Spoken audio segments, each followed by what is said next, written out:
Hello fellow ship friends, welcome to my Fram expedition. This is the first video, and in this video I show you how I labeled all the parts. Important to know which part must be put where, and I put all the ribs to the false keel. I demonstrate how I make sure that the ribs are perpendicular to the keel. It's important to have the exact 90-degree angles to make sure that afterwards the deck fits on this false keel. I did also construct a kind of working place so that it's very easy to put the false keel on and you can maneuver the entire ship. So this is the first video, and then the next video will be about planking the decks and putting the decks on the false keel. If you like it, leave a comment, don't forget to subscribe, and I'll see you again next week. Bye bye.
So I've labeled all the parts and all the ribs.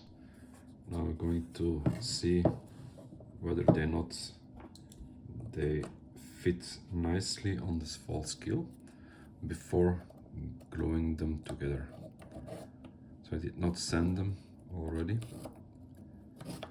So here we have the part for the foremasts. A little bit more.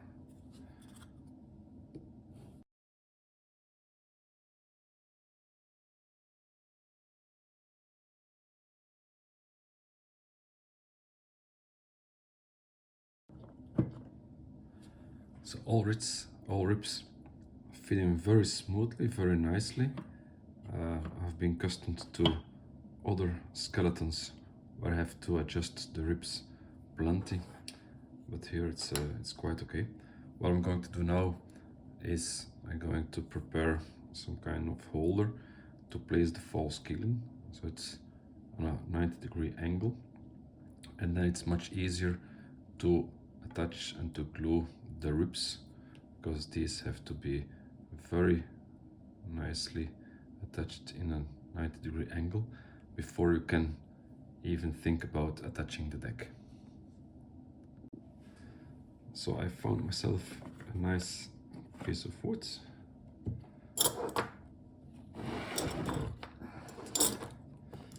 And some not used IKEA stuff. And I will put it like this.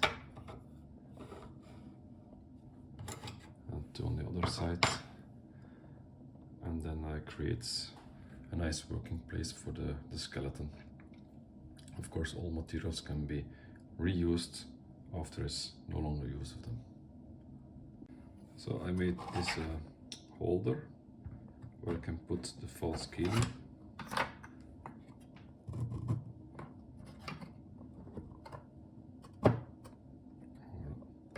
Now this is 90 degrees with the floor, and now we're able to put all the ribs on the false keel with this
So here are the other ports, a 14, 15, 14, 15.